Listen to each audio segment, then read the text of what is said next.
Hello friends, agri science point के online platform पे आपका एक बार फिर से स्वागत, अभिनंदन। मित्रों, आज मैं आपके लिए बहुत ही शानदार क्विज लेके आया हूं।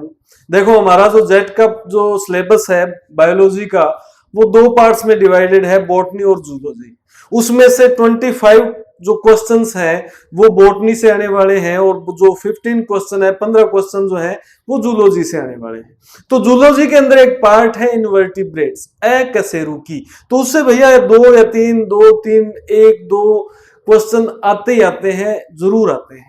तो उसके अंदर जैसे कि केंचुआ है, अमीबा है, कॉकरोच है, इत्यादि छोटे छोटे जो है अकशेरुकी जो है, उनसे संबंधित हमसे वो क्वेश्चंस पूछता है। तो आज मैं आपके लिए इनवर्टिब्रेट्स की क्विज लेकर आया हूं और शुरुआत करते हैं हम अपने पहले क्वेश्चन से। भी पहला क्वेश्चन हमारा क्या कहता है? भी फर्स्ट क्वेश्चन क्या है? अमीबा की खोज किसने की भाई?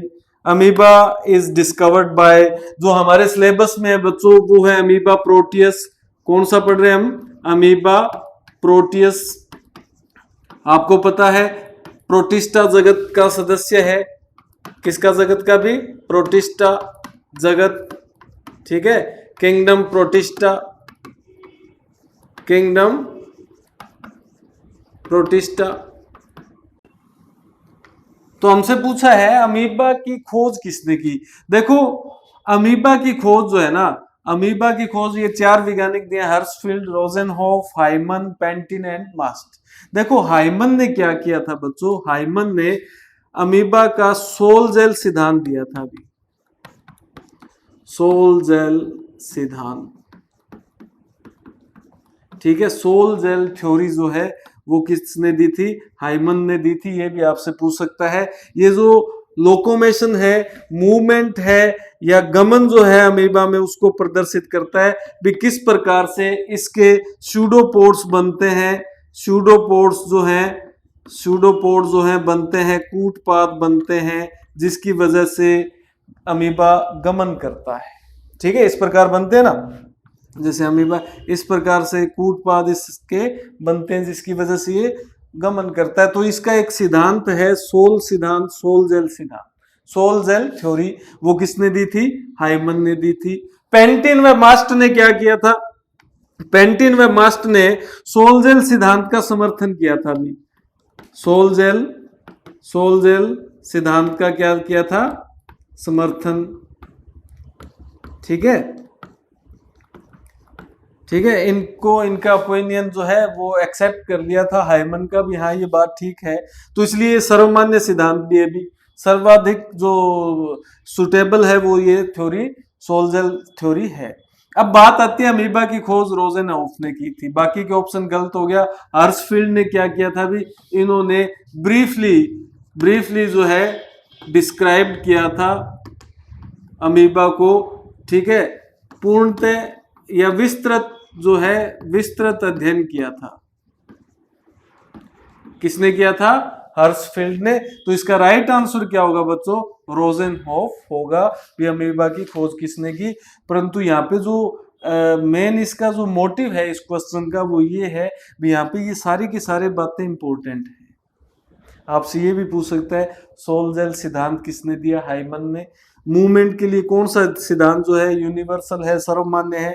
सोल जेल सिद्धांत। कितने क्वेश्चन है ये देखना आपने, डायरेक्ट आप इस क्वेश्चन पे मत जाना। ये मैं क्विज जो लेकर आता हूं, हम क्वेश्चन भले ही 13-14 करते हैं, पर हर क्वेश्चन के ऑप्शन को जब हम क्लियर कर लेते हैं तो वो लगभग 45-50 के आसपास आंकड़ा हमारा बैठता है। ठीक है भी, आगे चलते हैं अपने नेक्स्ट क्वेश्चन पर। नेक्स्ट क्वेश्चन क्या कहता है? अमीबा एक है, अमीबा क्या है इनमें से? ये भी एक कैटेगरी है किसी ऑर्गेनिज्म को डिवाइड करने की। यूरियोटेलिक है, यूरिकोटेलिक है, अमोनोटेलिक है या सभी?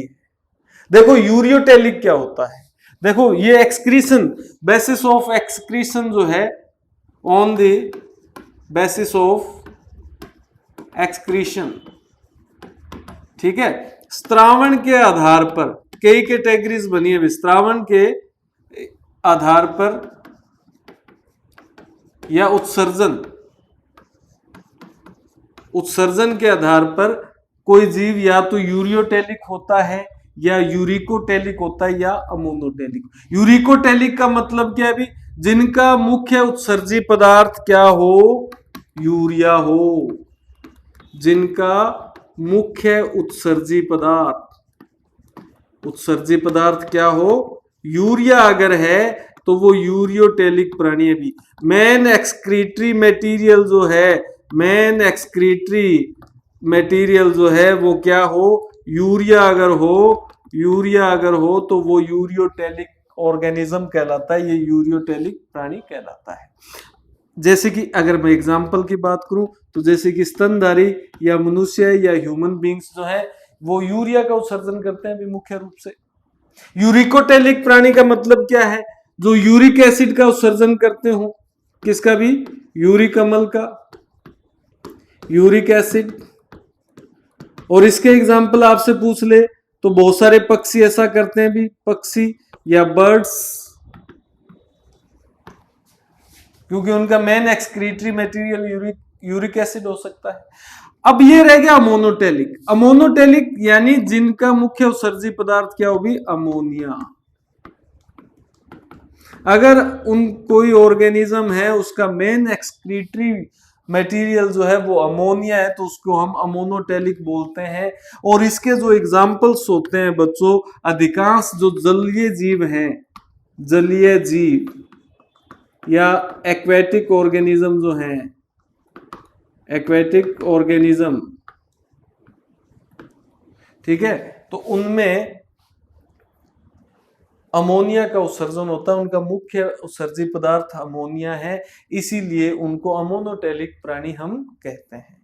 तो बात यह भी अमीबा क्या है, तो बच्चों अमीबा आपको पता है क्या भी, अमोनोटेलिक प्राणी है, जलीय जीव है। ऐसा नहीं है भी सभी जलीय जीव ऐसा करते हैं, अधिकांश जलीय जीव, क्योंकि अमोनिया के उत्सर्जन के लिए बहुत ज्यादा जल चाहिए। अगर इसको बॉडी से बाहर निकालना है तो आपको जल ज्यादा चाहिए, यूरिया के लिए मीडियम और यूरिक एसिड के लिए सबसे कम। तो इसके आधार पर जो अमीबा जो है बच्चों वो क्या है, एक अमोनोटेलिक प्राणी है। ठीक है भी, आगे चलते हैं हमारे थर्ड क्वेश्चन पर। तीसरा क्वेश्चन क्या कहता है भी, अमीबा में रिप्रोडक्शन कितने प्रकार का, किन किन प्रकार का होता है, क्या द्विविभाजन से होता है या मल्टीपल फिजन से होता है या स्पोरुलेशन यानी बीजाणु जनन से होता है। तो भाई जब हम अमीबा पढ़ते हैं तो अमीबा ना दो परिस्थितियों में जनन करता है, ठीक है, दो परिस्थितियों में जनन करता है।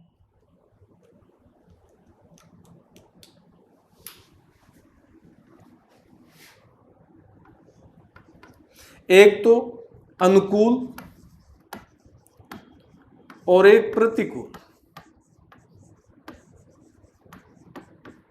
अनुकूल यानी फेवरेबल और अनफेवरेबल कंडीशंस जो हैं उनके अंदर ये जनन करता है। तो यहां पे अपने इसको डिटेल से समझ लेते हैं। अनुकूल परिस्थिति में, अनुकूल यानी फेवरेबल कंडीशन में ये क्या करता है, ये द्विविखंडन करता है बच्चों, द्विविखंडन, ठीक है, इसको बोलते हैं बाइनरी फिजन। यानी एक अमीबा है, ये क्या होगा, ये दो अमीबा में बंट जाएगा। अभी कितने अमीबा में, दो अमीबा में बंट जाएगा। इसका केंद्रक झिल्ली लुप्त नहीं होती है, माइटोसिस भी हम कह सकते हैं या क्रिप्टोमाइटोसिस भी हम बोल सकते हैं। इसको क्या बोलते हैं, क्रिप्टोमाइटोसिस या छुपा हुआ समसूत्री विभाजन, समसूत्री, क्योंकि स्पष्टतः केंद्रक जो है लुप्त नहीं होता। तो नॉर्मल जो फेवरेबल कंडीशन है उसमें एक अमीबा से दो अमीबा इस प्रकार से बनते हैं। तो एक से ये दो बने, इसलिए इसको बाइनरी फिजन हमने बोल दिया। क्या बोल दिया अभी, बाइनरी फिजन। अब है अनफेवरेबल यानी विपरीत परिस्थितियां। विपरीत परिस्थितियां कब आएंगी भी, जब जैसे पानी की कमी, टेम्परेचर बढ़ गया इत्यादि।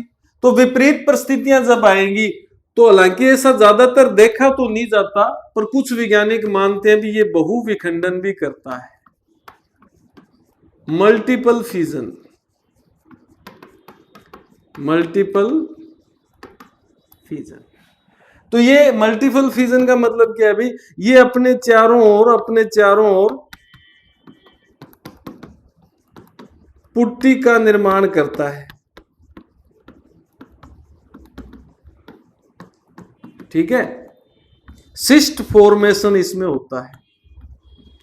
सिस्ट फॉर्मेशन होने के बाद इसके जो केंद्रक है वो विभाजित होने लगते हैं, केंद्रक विभाजन होने लगता है, न्यूक्लियस डिवीजन होने लगता है भी।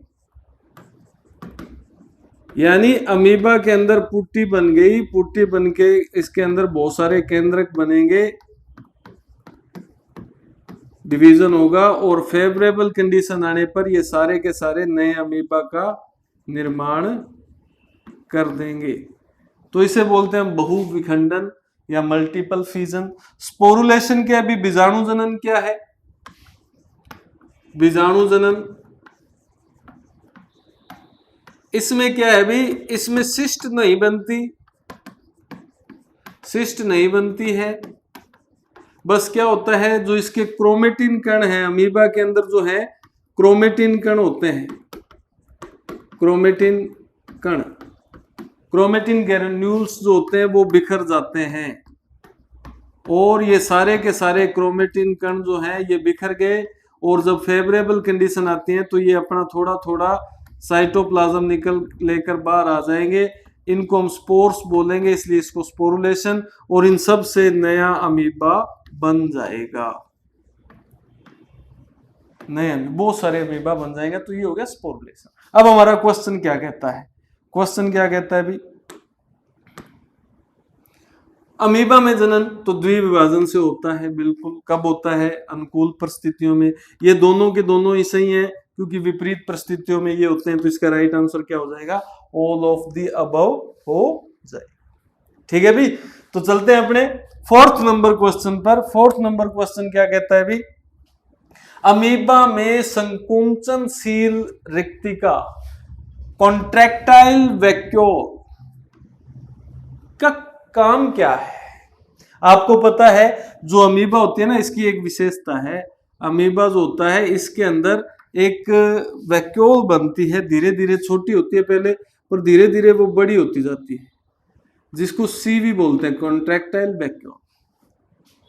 ये इसका काम है भी, जैसे अमीबा एक जलीय जीव है, तो आपको पता है जल अंदर जाएगा, वाटर जो है H2O जो है इसके अंदर जाता है, और इसके साथ भोजन के कण भी जाते हैं, तो ये धीरे धीरे कॉन्ट्रैक्टाइल वैक्यूल जो है ये बड़ी होती जाती है, इसके अंदर चला जाता है जल। अब अगर ये ना हो, अब मान लो कोई जीव है उसके अंदर निरंतर पानी अंदर जा रहा है, तो वो तो फट जाएगा एक न दिन, तो ये फटे ना, इसीलिए ये क्या करते हैं, कॉन्ट्रैक्टाइल वैक्यूल जो है ना ये जल को बाहर निकालती है, जिसे हम बोलते हैं ऑस्मोटिक रेगुलेशन। ऑस्मोटिक रेगुलेशन, तो न तो ये पोषण के काम आती है, न श्वसन के, न जनन के, ये ऑस्मोटिक रेगुलेशन के काम आती है। ये रिक्तिकाएं यहाँ पास आकर फट जाती हैं और एक्स्ट्रा जो H2 है वो वापस आ जाता है। अब यहाँ पे एक क्वेश्चन और भी बन सकता है बच्चों, वो ये है भी, अगर मान लो कोई स्वच्छ जल का अमीबा है और उस स्वच्छ जलीय अमीबा को आप समुद्र के पानी में रख देंगे, तो इस वैक्यूल का क्या रोल रहेगा, ये जल्दी जल्दी बनेगी या ये बनेगी नहीं। आपको पता है कोई भी चीज जो है हायर कंसंट्रेशन टू किधर जाती है, लो की ओर। अब समुद्र के जल के अंदर, समुद्र का जल खारा है तो उसमें वाटर कंटेंट जो है, वाटर मॉलिक्यूल्स कम होंगे और सोल्यूट्स ज्यादा होंगे, और अमीबा के कंपेयर में अमीबा के अंदर जल ज्यादा होगा और सोल्यूट्स कम होंगे कंपेयर टू ओशन वाटर। तो इसके अंदर फिर अगर ऐसा रख कर दे, हम समुद्र जल में रख देंगे, समुद्री जल में ये बनेगी नहीं, समुद्री जल में सीवी लुप्त हो जाएगी। डिसअपियर हो जाएगी। ये भी क्वेश्चन आ सकता है आपसे, ठीक है। और अगर इसको डिस्टिल्ड वाटर में रख देंगे, डिस्टिल्ड वाटर में, तो जल्दी जल्दी बनेगी, क्योंकि डिस्टिल्ड वाटर के अंदर वाटर मॉलिक्यूल ज्यादा है, जल के अणु ज्यादा है, तो वो ज्यादा जल के अणु कम जल के अणु की तरफ जाएंगे, यानी अमीबा में जल के अणु कम होंगे, तो जल्दी जल्दी अंदर जाएगा, तो ये जल्दी बनेगी, जल्दी फटेगी, जल्दी जल्दी बनेगी, बहुत फास्ट बनेगी। तो ये भी आपसे बच्चों क्वेश्चन पूछ सकता है, ठीक है। आगे चलते हैं अपने नेक्स्ट क्वेश्चन पर। अगला क्वेश्चन क्या कहता है, केंचुए का वैज्ञानिक नाम बताएं भी, scientific name of earthworm, scientific name of earthworm. एक तो ये केंचुआ भाई साहब जो है ना, ये किसान मित्र होता है, भी ध्यान रखना, क्या होता है, किसान मित्र, फार्मर्स फ्रेंड, फार्मर्स फ्रेंड, क्योंकि ये कंपोस्ट बनाकर देता है भी, क्या बना के देता है, कंपोस्ट, खाद जिसको बोलते हैं, बहुत ही अच्छी प्रकार की खाद होती है, पौधों के लिए बड़ी इंपॉर्टेंट होती है। तो ये पूछ रहे वैज्ञानिक नाम क्या है, तो पहला ऑप्शन है पेरीप्लेनेटा अमेरिकाना। तो भैया ये तो कॉकरोच का नाम है, तो एक आधा क्वेश्चन आपको साइंटिफिक नेम से भी पूछ सकता है। कॉकरोच का नाम है पेरीप्लेनेटा अमेरिकाना। अगला ऑप्शन है फेसियोला हिपेटिका। फेसियोला हिपेटिका जो है बच्चों, ये यकृत कृमि का नाम है। किसका नाम है, यकृत कृमि, ठीक है, लीवर फ्लूक, ठीक है, जो भेड़ के लीवर के अंदर रोग उत्पन्न करता है, लीवर रूट डिजीज क्रिएट करता है। राना ट्रिगेना, ये फ्रॉग, मेंढक। तो बच गया कौन सा ऑप्शन हमारे पास, Pheretima posthuma, Pheretima, Pheretima posthuma, ठीक है भी, ये इसका वैज्ञानिक नाम है, तो ये सही हो जाएगा। बाकी के ऑप्शन क्या हो जाएंगे, गलत हो जाएंगे, परंतु इनके नाम भी आपसे वो पूछ सकता है। आगे चलते हैं हमारे छठे क्वेश्चन पर। छठा क्वेश्चन क्या कहता है, केंचुए का प्रथम खंड क्या कहलाता है भी, जो फर्स्ट सेगमेंट है, आपको पता है बहुत सारे सेगमेंट इसके अंदर पाए जाते हैं, खंडी भवन इसमें पाया जाता है। तो ये पूछ रहा है भी फर्स्ट फ्रेगमेंट कौन सा है। तो ये देखो, एक तो है प्रोस्टोमियम, प्रोस्टोमियम, एक है पाइजीडियम, एक है क्लाइटेलम, एक है पेरिस्टोमियम। यहां पे जो सबसे इंपॉर्टेंट चीज है वो है क्लाइटेलम। ये भैया 14, 15 और 16 इन 3 खंडों में पाया जाता है। ये भी बहुत बार पूछा गया है। और यहाँ पे क्या होता है, कोकून का निर्माण होता है।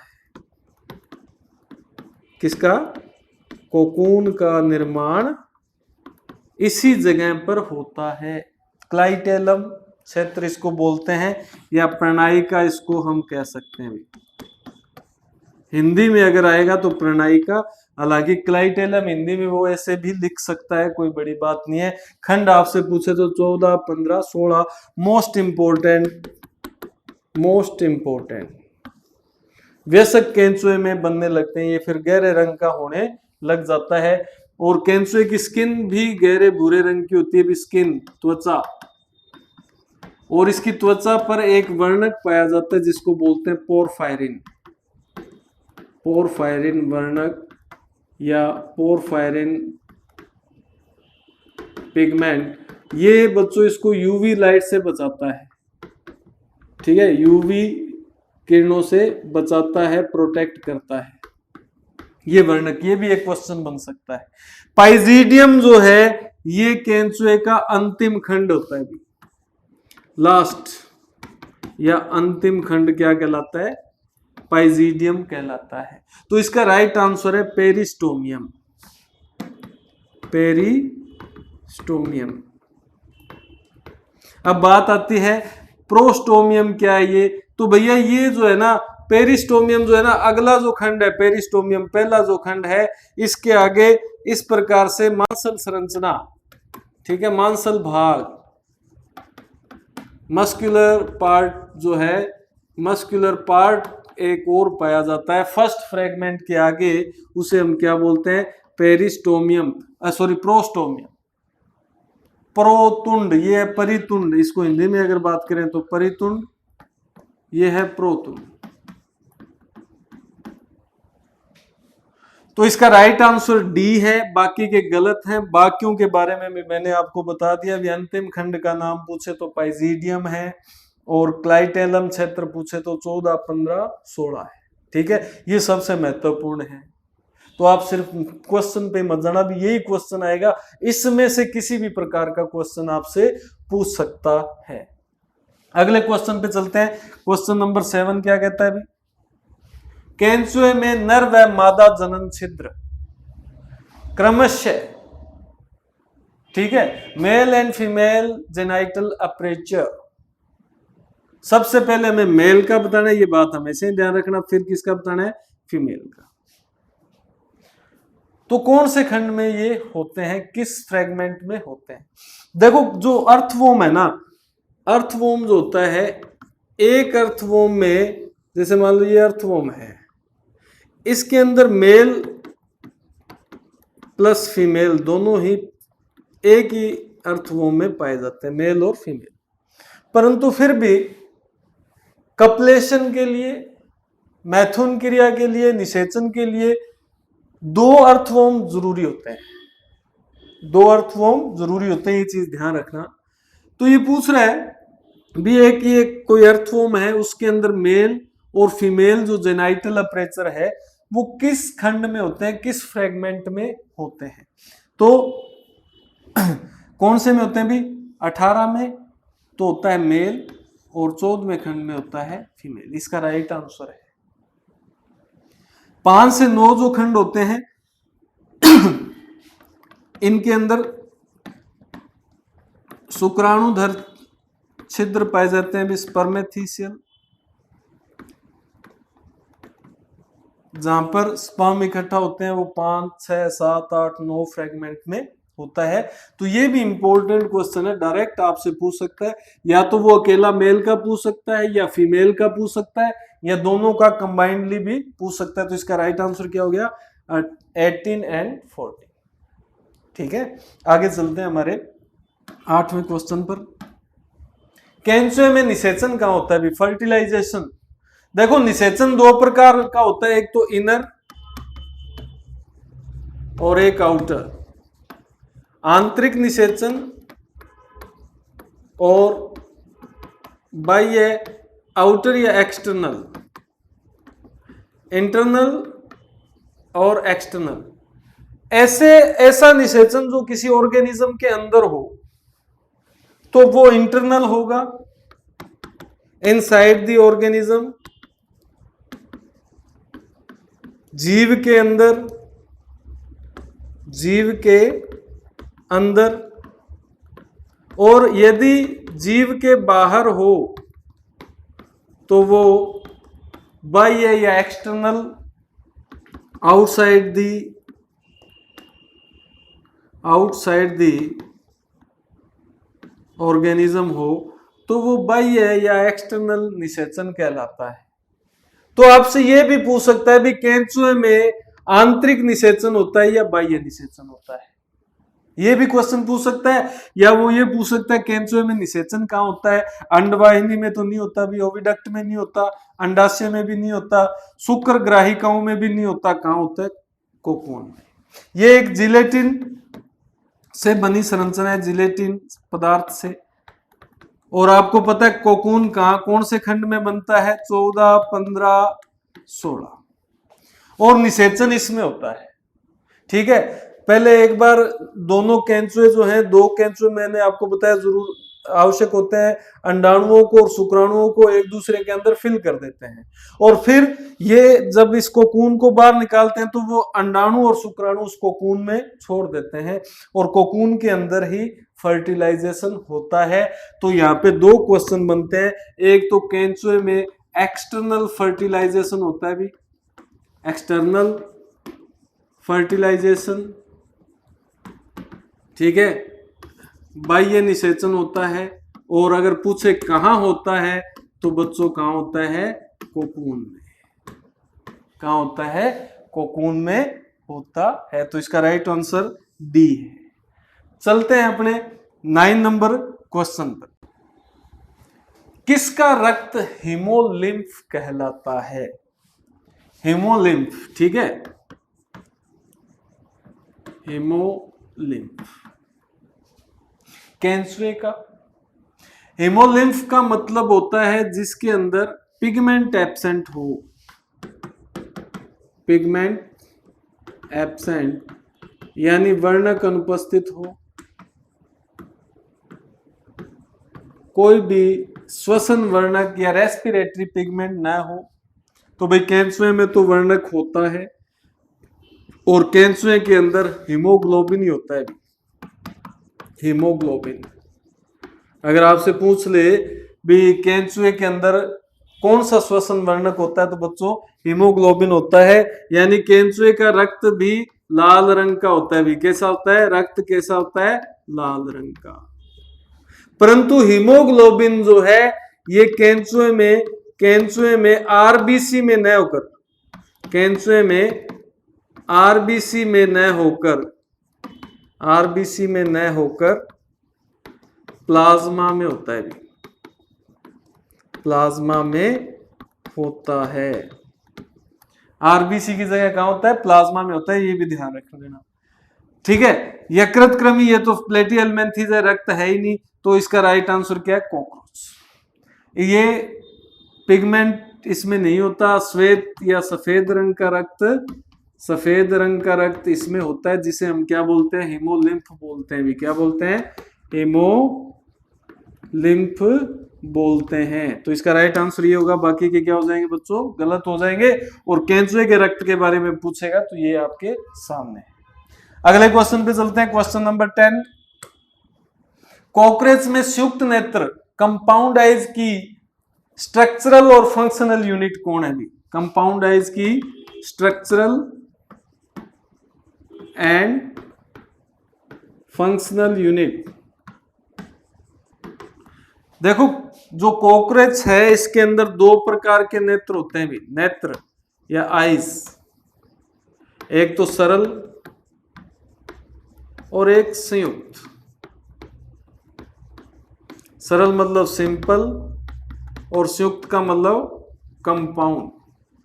ये जो है ना, ये सिर्फ और सिर्फ ये भी 2 होते हैं और ये भी 2 होते हैं। ये सिर्फ और सिर्फ मतलब ताप संवेदी होते हैं, ठीक है, ताप संवेदी या लाइट सेंसिटिव होते हैं, प्रकाश संवेदी, लाइट सेंसिटिव।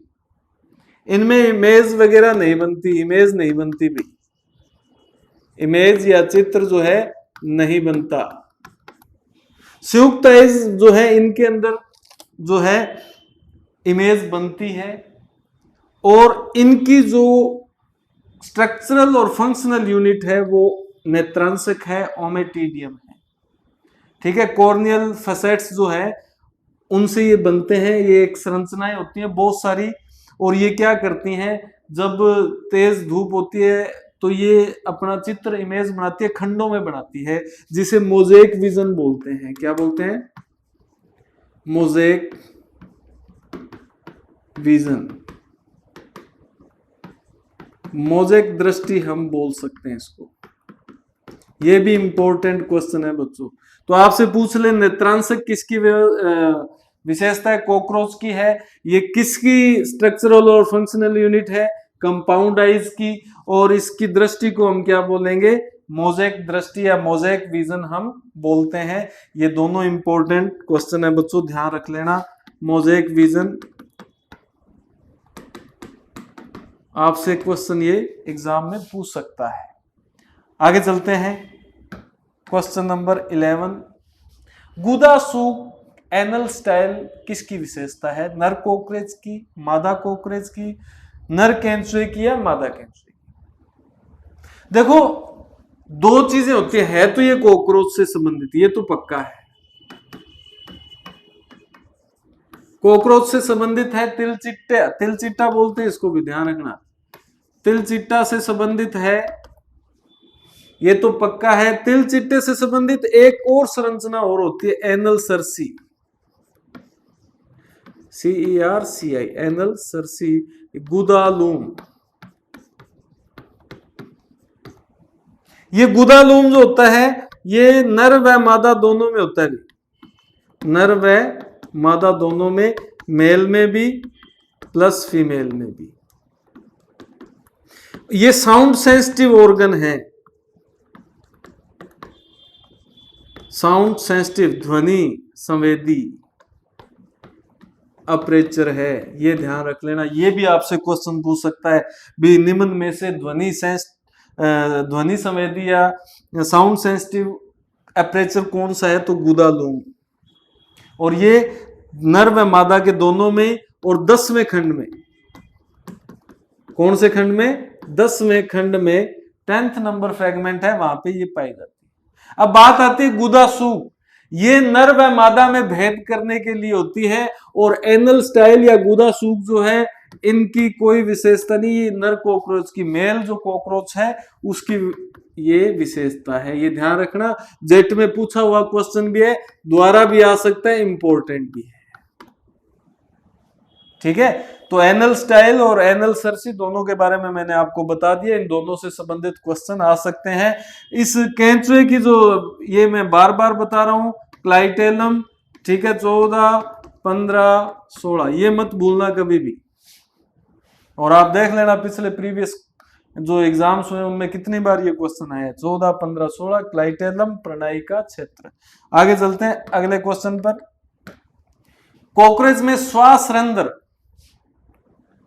व क्यूटिकुलर टीथ, श्वास रंध्र स्टिग्मेटा भी इसको बोलते हैं भी, ठीक है। आपको पता है कॉकरोच एक ऑर्थोपोडा का सदस्य है, और ऑर्थोपोडा में जो श्वसन जो होता है वो, इसका श्वसन अंग जो होता है वो ट्रेकिया होता है बच्चों, ठीक है, ट्रेकिया। अब ये ट्रेकिया जो है इसमें स्पाइरेकल्स होते हैं, श्वास रंध्र होते हैं, इसके हमें नंबर्स पूछे हैं। और ये क्वेश्चन जो है ना, ये बड़े बड़े लोग जो हैं वो गलत करके आ सकते हैं अगर इसको ध्यान से ना पढ़ा जाए, क्योंकि आपने अगर पढ़ा होगा ना, तो पक्का आपने ये इससे संबंधित कोई आंकड़ा अगर डेटा पढ़ा है तो वो 10 पढ़ा है, परंतु ये 10 अकेला नहीं था, इसके आगे है 10 जोड़ी या 10 पेयर, और इसका मतलब होता है बच्चों 20। यानी मैं भी अगर इस क्वेश्चन को ध्यान से न पढ़ूं ना, तो मैं ये 10 वाले ऑप्शन पे जाऊंगा, 20 वाले पे जाऊंगा ही नहीं। तो यहां पे ये ध्यान रखना, विश्वास रंध्र 10 जोड़ी होते हैं, तो इसका मतलब ये तो ऑप्शन नहीं हो सकता। क्यूटिकुलर टीथ जो है, ये बच्चों क्यूटिकुलर टीथ जो है ये गिजार्ड में पाए जाते हैं। गिजार्ड होती है पेसनी, जहां पे ये जो भोजन करता है उसको ये पीसते हैं। तो क्यूटिकुलर जो है इसमें स्ट्रक्चर्स होती हैं जिनको हम बोलते हैं क्यूटिकुलर दाम, तो ये होते हैं बच्चों कितने, 6। तो इसका राइट आंसर क्या हो जाएगा, 20 और 6, बाकी के क्या हो जाएंगे गलत, ठीक है। तो यहाँ जोड़ी वाला या पेयर वाली चीज आपको विशेष रूप से देखनी है। अगले क्वेश्चन पे चलते हैं। अगला क्वेश्चन क्या कहता है, 13, भेड़ हेतु यकृत क्रमी, ठीक है, कौन सी अवस्था संक्रामक है, इन्फेक्टियस है, कौन सी स्टेज। देखो ये जो यकृत क्रमी होता है लीवर फ्लू, ठीक है, प्लेटिहेल्मिन्थेस का चपटा कर्मी है इस प्रकार से, और ये भेड़ में और स्नेल यानी घोंगे में, दोनों में अपना जीवन यापन करता है, इसमें और इसमें, इसके 2 होस्ट हैं। भेड़ के अंदर ये क्या करता है, यकृत विलगन रोग उत्पन्न करता है, यकृत विलगन, लिवर रूट। तो ये पूछ रहे इसकी कौन सी अवस्था, मेरिसीडियम नहीं जी, स्पोरोसिस्ट नहीं, रीडिया नहीं, सर्केरिया भी नहीं, इसकी जगह जो राइट आंसर होगा वो होगा मेटा सर्केरिया। कौन सी अवस्था भी, मेटा सर्केरिया अवस्था जो है इसकी इन्फेक्शियस स्टेज है जब ये भेड़ के अंदर प्रवेश करता है घास से जब भेड़ जो है घास चरती है तो उसमें प्रवेश ये कर जाता है। ठीक है भी, आगे चलते हैं हमारे लास्ट क्वेश्चन पर। लास्ट क्वेश्चन 14th, मादा कॉकरोच के जीवन काल में कितनी उत्थिका बनती है? उत्थिका एक ऐसी स्ट्रक्चर्स है, ऐसी संरचना है जहां पर अंडाणु और शुक्राणु मिल जाते हैं, अंडाणु और शुक्राणु अरेंजमेंट हो जाती है और उत्थिका कॉकरोच के अंदर बनती है। अगर हम बात करें कॉकरोच में निषेचन या फर्टिलाइजेशन, निषेचन या फर्टिलाइजेशन जो है वो इंटरनल होता है, आंतरिक होता है। ठीक है, तो उत्थिका के अंदर ये एग जो है वो सेट हो जाते हैं 8-8 की रो में। तो ये पूछ रहा है भी एक जो फीमेल है उसके पूरे लाइफ स्पैन में कितनी उत्थिकास बनती हैं। ठीक है, एक तो कोलेट्रियल ग्लैंड्स होती है, कोलेटरियल ग्रंथि या ग्लैंड, ये एक प्रोटीन सिक्रीट करती है बच्चों, प्रोटीन जिसे बोलते हैं स्क्लेरोप्रोटीन। स्क्लेरोप्रोटीन, इस स्क्लेरोप्रोटीन से ये उत्थिका बनती है और एक मादा के जीवन काल में 20 से 40 उत्थिकाएं बनती हैं। ठीक है, ध्यान रख लेना। तो उत्थिका 20 से 40 बनती हैं। कोकून जो है वो केंचुए से संबंधित है, उसमें 2 से 20 केंचुए बन सकते हैं या 2 से लेकर 20 केंचुए। ठीक है बच्चों, तो ये आज की इन्वर्टिब्रेट्स की क्विज थी जो कि आपके लिए बहुत महत्वपूर्ण है। इससे 1 या 2 क्वेश्चन आपसे पूछेगा वो, और इंसेक्ट की क्विज हम ऑलरेडी कर चुके हैं जो कि ऐप पर पड़ी है। ठीक है मित्रों, तो ज्यादा से ज्यादा शेयर और सब्सक्राइब करना कभी मत भूलना। मैं आपके लिए अच्छे अच्छे क्वेश्चन लाने भी कभी नहीं भूलूंगा। तो नेक्स्ट क्लास में नेक्स्ट क्विज के साथ मिलेंगे, तब तक के लिए धन्यवाद, नमस्कार, हर हर महादेव।